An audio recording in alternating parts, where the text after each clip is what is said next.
지금부터 이제 얘기할 거는 이제 순수한 매매법인 거죠, 매매법. 그래서 이 매매법을 얘기를 할 때는 제가 이제 그런 얘기를 먼저 진행을 했었죠.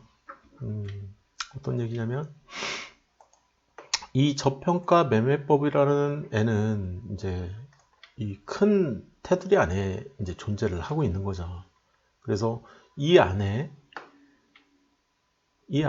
내가 이제 이게 스텝 1이고 스텝 1 안에 스텝 2를 이렇게 집어넣는 거죠. 스텝 2를. 사실 크기도 훨씬 작아요. 이 정도밖에 안 되는 거죠. 절반보다도 훨씬 작다는 거를 표현을 하고 싶은 거예요. 그래서 절반보다는 훨씬 작은 부분을 이제 이 포지셔닝이 돼 있는 거고, 이 스텝 3라는 거는 이 정도밖에 안 되는 거예요. 사실 스텝 3라는 거는 이 스텝 2 안에서 요만큼 딱 차지를 하는 거죠. 그래서 스텝 2도 사실 이게 이제 스텝 2라고 한다면 이 더 큰 이 하얀색 바탕이 이제 스텝 아니고, 그러면 스텝 3는 요만큼밖에 안 되는 거죠. 딱 요거 하나. 그래서 지금 이제 단계별로 점점 이렇게 더 깊이 있게 해가지고 지금 얘를 딱 찍어내려고 하는 거예요. 요게. 그래서 얘 가지고 이제 초단타도 할 거고, 스윙도 얘 가지고 할 거고요. 그 다음에 얘 가지고 이제 투자도 할 거라는 거죠. 이해되셨죠?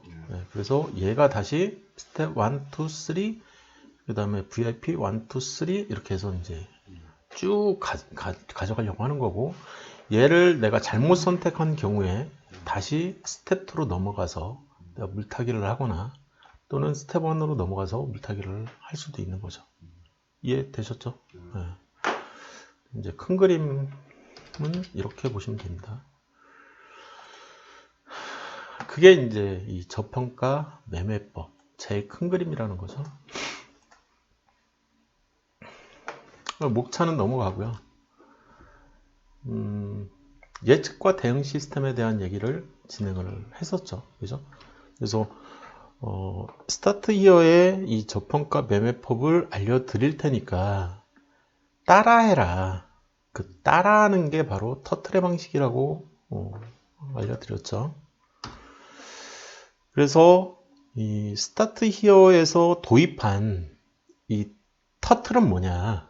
그 앞대가리, 그 사람들이 추구하는 그 내용들을 이제 서적을 통해서 또는 인터넷 검색을 통해서 충분히 공부를 한 다음에 공부해서 내 매매법에 포함을 시켜놓은 애들이 이런 애들이 있다는 거죠. 이런 애들이 쭉. 그래서 우리 쪽에서 새롭게 더 이제 확장하는 개념으로 사람들은 우량주냐 아니냐 단순히 이제 이렇게 구분을 한다면, 또는 성장주냐 아니냐 이렇게 구분을 한다면, 저 같은 경우에는 실적 기반으로 아예 더 디테일하게 구분을 이렇게 쫙 지은 거죠. 그죠? 훨씬 더 디테일하게. 그래서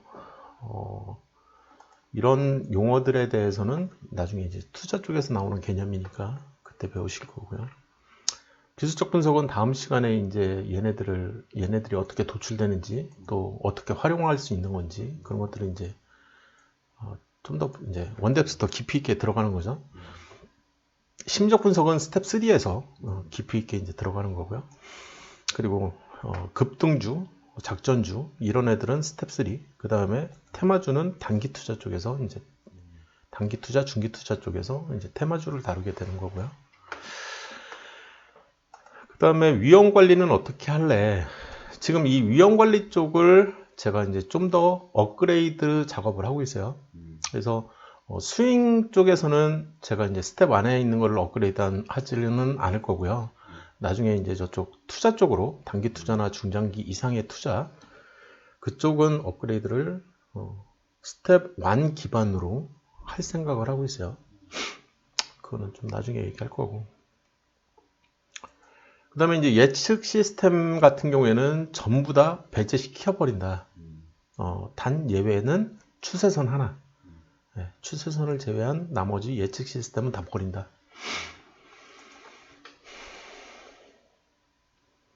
그래서 매매법을 드릴 테니까 제가 드리는 매매법은 이런 매매법인 거죠. 이런 매매법, 이런 매매법, 이런 매매법, 이런 매매법을 다 드릴 건데 그거를 이제 처음에는 요약 정리를 먼저 하시고요.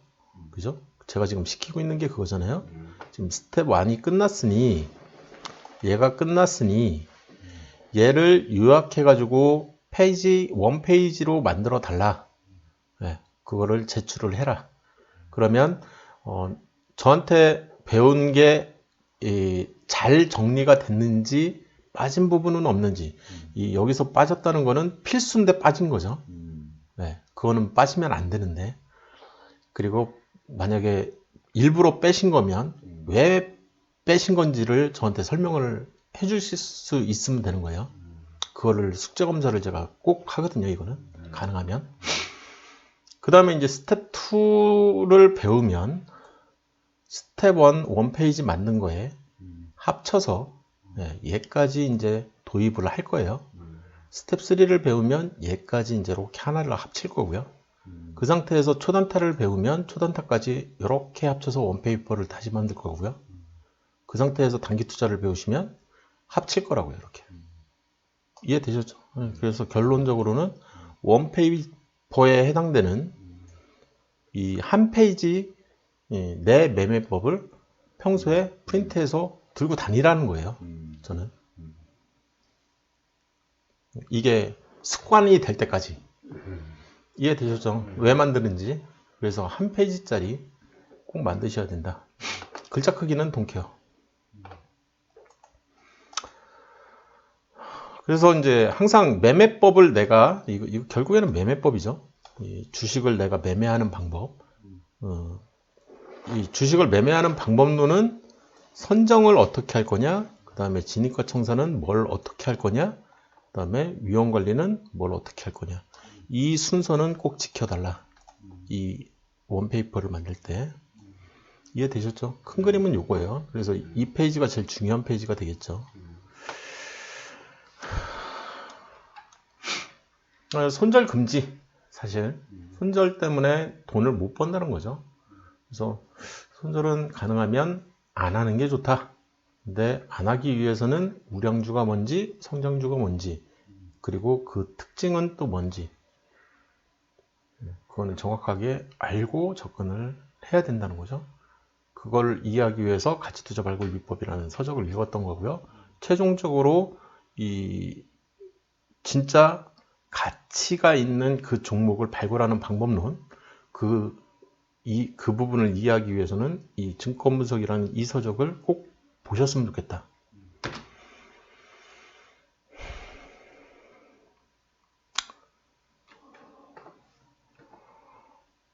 손절을 하지 말라는 가장 큰 이유가 바로 우량주이기 때문에 손절할 필요가 없는 거죠.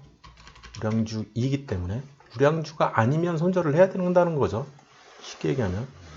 성장주이기 때문에 제가 손절을 할 필요가 없다는 거죠.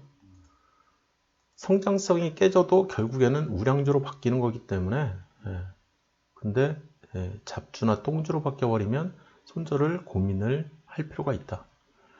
근데 그 상태에서도 유보율이 충분하다면 굳이 손절할 이유가 전혀 없는 거죠. 근데 적자 지속이면서 유보율도 거의 뭐 0%에 근접해 있다. 그러면 당연히 손절을 고민을 충분히 하셔야죠. 이해되셨죠? 이 부분. 되게 위험해요. 이거 잘못 생각하면 큰일 나니까. 그래서 거래 대상 종목을 최대한 이제 이해시키려고 하는 노력인 거죠. 그래서 저평가 우량주와 저평가 성장주가 거래 대상 종목인데 쉽게 얘기하면 저평가 초고속 성장주는 거래 대상 종목이 아니라는 거예요. 걔네들은 이미 최소 4배 이상 뛰어 있거든요. 그 상태가 저평가 초고속 성장주거든요. 거기에서 또 2배 이상 오를 가능성이 있거든요. 걔네들은 2배에서 4배까지도 더 오를 가능성이 있고 심지어는 막 20배도 뛰었잖아요. 그죠? 그럼 5배도 더 추가 상승 여력이 여전히 남아있는 거거든요. 그 종목들은 초기에 내가 발굴을 못했으면 그런 종목들은 안 하겠다는 거예요. 위험하기 때문에. 그래서 제가 카카오도 팔라고 얘기를 했잖아요. 그죠? 카카오 너무 고점에서 잡으셨다. 네, 파시는 게 좋을 것 같다. 그래서 잘 팔았죠. 그죠? 저 만난 시점에 팔고 나서 그냥 뚝 떨어지니까 저도 깜짝 놀랐거든요. 재수죠, 재수. 네이버도 마찬가지죠. 네이버도 갑자기 뚝 떨어졌죠. 재수죠, 그냥. 잘 팔았네. 이해되셨죠?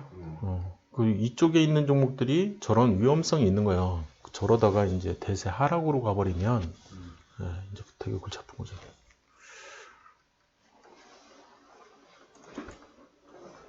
이거는 좀 전에 설명한 페이지니까 넘어가고요.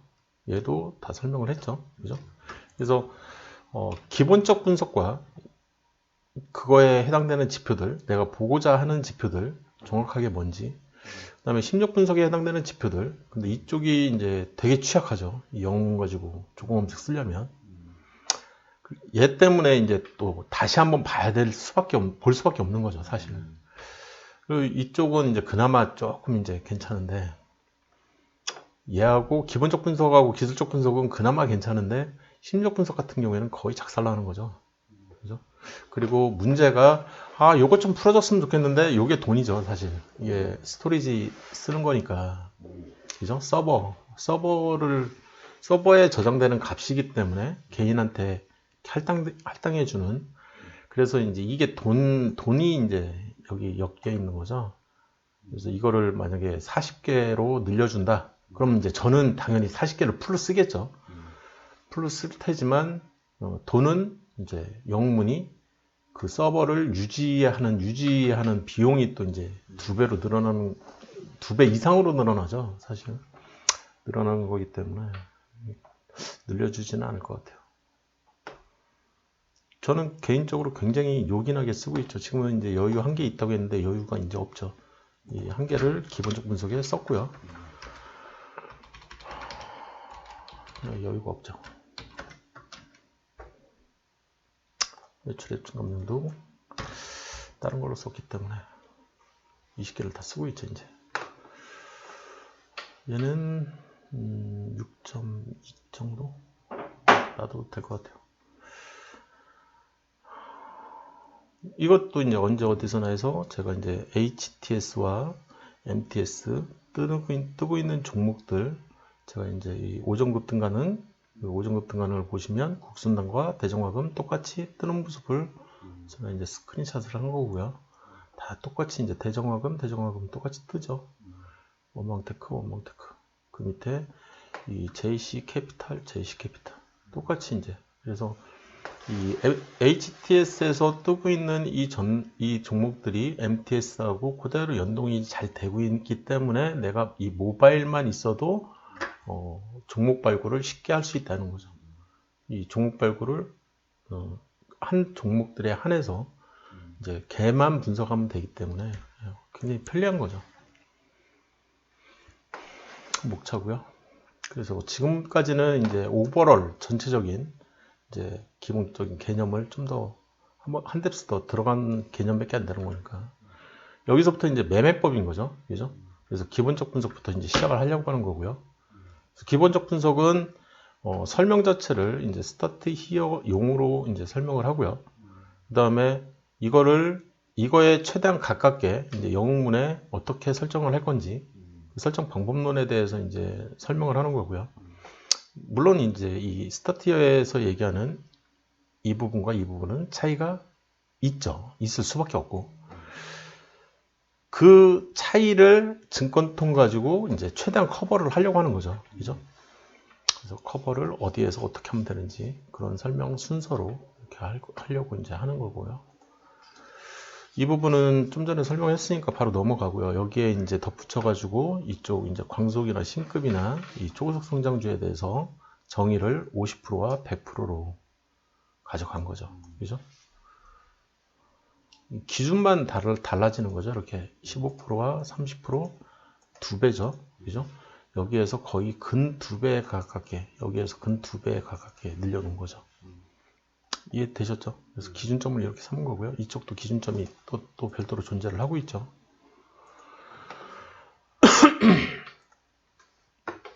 그래서 PBR을 기준으로 해서 우량주를 어떻게 이해를 할 거냐, 또 PBR을 기준으로 해서 성장주를 어떻게 이해를 할 거냐. 그래서 이 PBR이 기준인 거죠. PBR. 그리고 PBR에 플러스 당연히 실적. 이게 연동이 되는 개념이고요. 그래서 기준점을 예로 잡은 거죠. 그죠? 기준점을 잡고 우량주와 성장주를 이해시키고 싶은 거죠. 그래서 기준점을 항상 우량주를 기준점으로 잡아야 되는 거고요. 우량주의 기준은 1을 기준으로 보는 거죠. 성장주는 그 이후에 3을 기준으로 잡는 거고요. 그죠? 그래서 1, 3, 5. 이 숫자를 잘 기억을 하고 계시면 되고요. 이 초고속 성장주의 저평가 초고속 성장주라고 하면 여기에 지금 빠져 있는 것 같은데,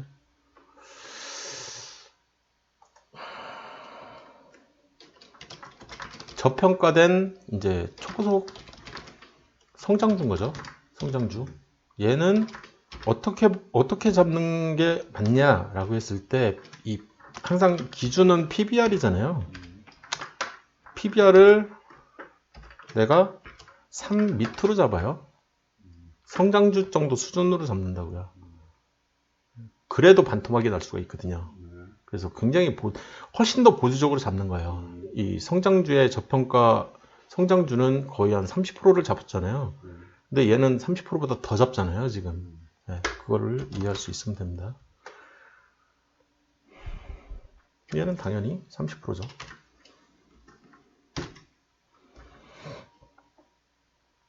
(30%가) 이제 이 초고속 성장주의 기준이니까.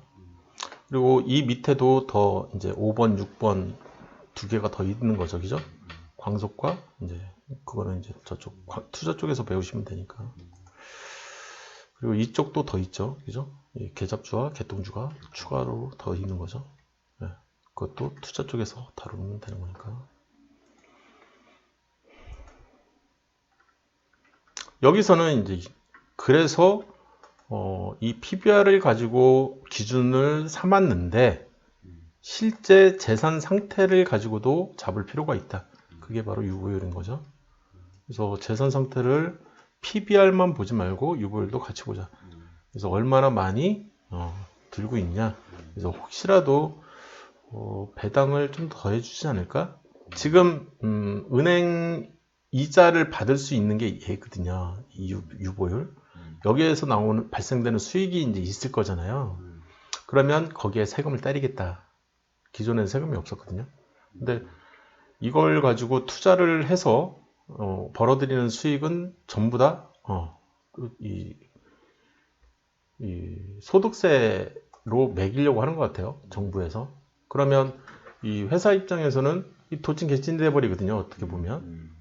그래가지고 지금 이제 무상증자를 많이 하죠. 지금 무상증자 엄청 많이 하잖아요. 지금 예전에 비하면 한 6, 7년 전 대비, 10년 전 대비 지금은 거의 배 이상 하고 있거든요. 무상증자를. 이 종목 저 종목 돈만 번다 그러면 일단은 무상증자를 막 때리고 있거든요. 그게 이득인 거죠. 회사 입장에서는. 어떻게 보면. 그래서 기준을 잡을 때 적자가 발생됐던 종목, 그래서 분기 1회 주기성을 갖는 거, 이런 적자, 아까 제가 종목 하나 보여드렸잖아요. 그런 종목은 유보율을 1000%를 잡자. 2배를 잡아놓았잖아요, 지금. 그래야 안정성이 확보가 된다라고 충분한 안정성을 이제 가져가려고 하는 거고요. 이해되셨죠? 그래서 기준은 항상 우량주예요. 그리고 성장주는 돈을 무진장 벌어대고 있잖아요, 지금. 그게 유지될 가능성이 있기 때문에 300%에서 500%로 넘어가는 거는 순식간이거든요, 거의. 그래서 제가 성장주로 인정받는 종목들은 또는 초고속 성장주로 인정받는 종목들은 유보율이 적어도 큰 무리는 없을 것 같다. 그래서 최소한의 이 300%를 잡아놓는 거죠. 그래서 지금 이제 우량주와 이 성장주 투자에 대해서 이제 계속 얘기를 하는데, 우량주 같은 경우에는 이제 뭐가 위험하냐? 이제 착각인 거죠. 예.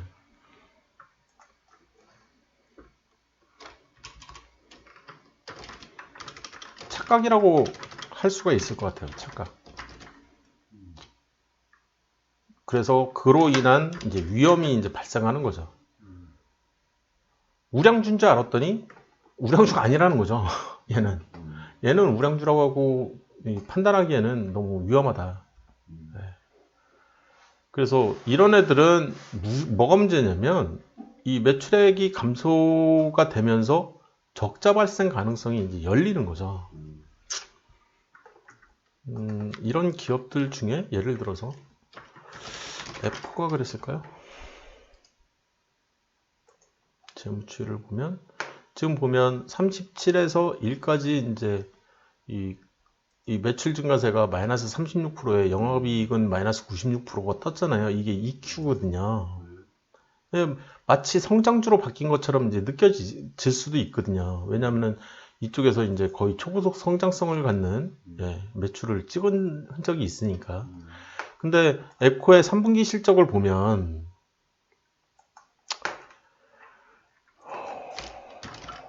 불편하게 에코요. 3분기 실적이 이제 나왔을 거잖아요.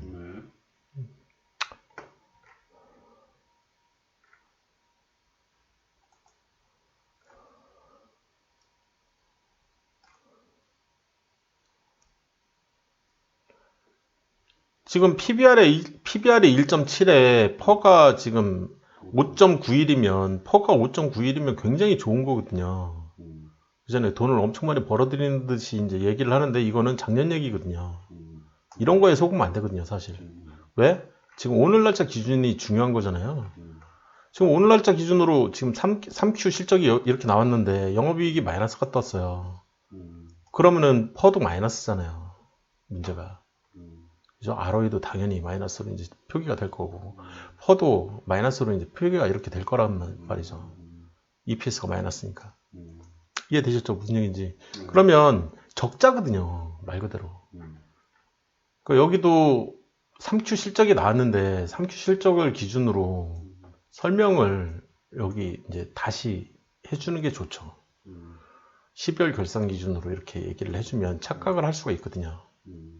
이해되셨죠? 무슨 얘기인지. 밑에는 업데이트를 했는데 위에는 업데이트를 안 해준 거죠. 그리고 마치 이 회사 투자해도 이거 돈 잘 번다. 그죠? 기준이 10이니까. 착각 속에 빠질 수가 있는 거죠. 그래서 아까 이제 매출이 10% 이상 감소하는 기업들 같은 경우에는 적자 발생 가능성이 열리고 실제로 적자에 빠지면 얘가 되는 거죠. 얘처럼. 그죠? 이해되셨죠? 그러면 이제 적자 지속 가능성이 또 열리면서 PBR이 2까지 내려갔는데 이제 1 밑으로 뚝 떨어지겠죠? 그럼 또 반토막이 또 날 수도 있는 거죠. 그래서 실제 주가를 보시면 실제 주가 에코의 실제 이제 상장 이후에 34,000원까지 갔던 거는 반토막 나면 17,400원이잖아요. 17,400원까지 떨어졌는데 더 떨어진다는 거잖아요. 적자가 났으니까. 그죠? 그러니까 이제 여기서 내가 살까 말까 고민을 하면서도 못 사는 거죠. 사면 안 되는 거죠, 또. 이해되셨죠? 네. 내가 살 당시에는 이제 흑자면서 실적이 굉장히 좋았을지 몰라도 이후에 실적을 계속 찍는 걸 보니 말짱 도루묵이더라. 에코 관련자들이 있으면 굉장히 싫어할 만한 발언이긴 한데 그럼 실적을 찍으면 되지. 성장주는 문제가 뭐냐면 시장은 결국에는 포화 상태에 이른다는 거예요. 응? 시장은 유한성을 가지고 있거든요. 그러니까 뭐 언제까지 이렇게, 물론 이제 지금은 성장성을 이렇게 가질지 몰라도 결국에는 세츄레이션이 될 수밖에 없다. 이 세츄레이션이 되는 순간 어떤 일이 벌어져? 주가는 반토막 나는 거죠. 그죠? 그게 성장주잖아요. 이해되셨죠? 초고속 성장주는 반토막보다 더 떨어진다고 했잖아요, 제가. 그런 위험성을 계속 가지고 있기 때문에 위험성. 나는 우량주에 투자하고 있다고 착각을 하는 거죠. 내가는 성장주에 투자하고 있다고. 그러니까 과거의 성장주였던 거지 미래에도 성장주라는 보장은 없다는 거예요. 그게 굉장히 위험하다는 거죠. 특히나 이제 성장주 같은 경우에는 PBR이 3 이상 막 올라가 있잖아요. 우량주로 바뀌어버리면 제가 3분의 1 토막이 날 가능성까지도 열려버리잖아요. PBR은 우량주 같은 경우에 1의 수렴을 하려는 성질이 있으니까. 이렇게 해서 우량주와 성장주에 대한 이제 최대한 이제 알기 쉬운 지표들을 이용해서 PBR도 되게 쉽죠. 계산법도 쉽고 이해하기도 쉽고 그리고 유보율도 이해하기 쉽죠. 계산법도 쉽고 그래서 이제 그 두 가지를 가지고 최대한 설명을 해드린 거고요. 그리고 매출액 같은 경우에도 보면은 바로바로 찍혀 있기 때문에 그것도 이해하기가 쉽고 영업이익이나 당기순이익도 다 그냥 표로 다 보이고 적자 나면 마이너스 빨간색으로 띡 그냥 바로 표기가 되기 때문에 그냥 되게 쉽죠. 이해하기도 되게 쉽고 그런 쉬운 지표들을 가지고 우량주와 성장주를 정의를 내리는 게 좋을 것 같다라는 생각을 했던 거죠. 저 같은 경우에. 그래서 초보자분들 같은 경우에는 한 요 정도만이라도 좀 알았으면 좋겠다. 알고 주식을 했으면 좋겠다. 그런 바람이 있는 거죠. 잠깐 쉬었다가 또 진행을 할게요.